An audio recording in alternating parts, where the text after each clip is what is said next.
Have you ever looked at other people and felt not good enough?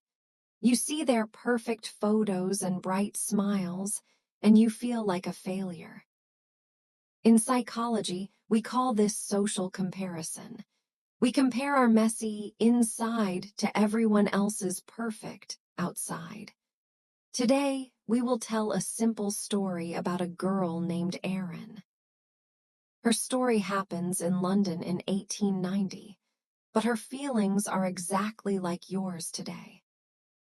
It was a cold evening. Erin stood in front of a mirror. Her maid was pulling her corset snug to make her waist look small. Erin felt the pressure on her ribs. Tonight was a grand ball at a mansion in London. In old London, a ball was like a courtroom. For a young woman, her reputation was everything. Erin was terrified of being judged. She felt her value was in the eyes of others, not inside herself. When Erin entered the ballroom, the light was blinding. She felt like 1,000 eyes were scanning her dress and her hair. This is the spotlight effect. We think everyone is watching our mistakes, but in truth, most people are too busy worrying about their own dresses and hair to notice ours. Usually, they are just as nervous as we are. Then, a girl named Cecily arrived. Cecily was like the sun. Her dress was perfect, and her laugh was like a silver bell. Erin felt a poison spreading in her heart. She started to do math in her head. Cecily is thinner than me. Her jewelry is brighter. She is more natural. In the light of Cecily, Erin felt like a fading shadow. This is the trap of comparison. Erin stopped seeing her own beauty because she was too busy looking at Cecily. A man named Julian asked Erin to dance. He talked loudly about his money and his horses. His laugh was a bit too loud, as if he too was trying hard to impress everyone. Erin tried to look lively and fun, but she felt stiff. She was trying to copy Cecily's movements instead of being herself.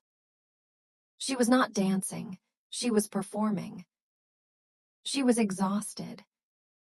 The air in the room became too heavy. Erin ran out onto the balcony. The night wind was cool on her face and smelled of roses. She took a deep breath and felt the cold air fill her lungs. She looked up at the stars. She noticed something important. The stars were not all the same. Some were big and blue, some were tiny and yellow. But the small star did not stop shining because it was not the big one. They all had a place in the night sky. They were all beautiful because they were different. An old lady named Adelaide joined her. She was moving a lace fan slowly. She looked at Erin and said, "Does the moon cry because it is not the sun?" No, you are trying to win a game that has no finish line. If you try to be like Cecily, you will always be second best. But if you try to be Erin, you are the only one in the world. Erin looked at the dark sky and realized her value was not a competition. This is what we call self-acceptance. It means being okay with being yourself. Erin walked back into the ball. The music was just music now, not a test. She did not care about Cecily's lace or Julian's opinion. Her steps were light because her heart was light.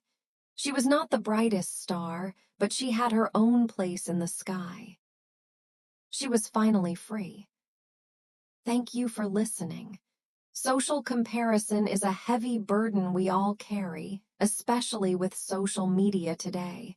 But remember the stars. They do not compete, they just shine. What is one thing you like about yourself? It can be one word, like my smile or my kindness. Don't compare it to anyone else, just be proud of it.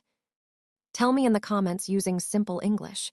Keep listening, keep feeling, and stay brave. Goodbye for now.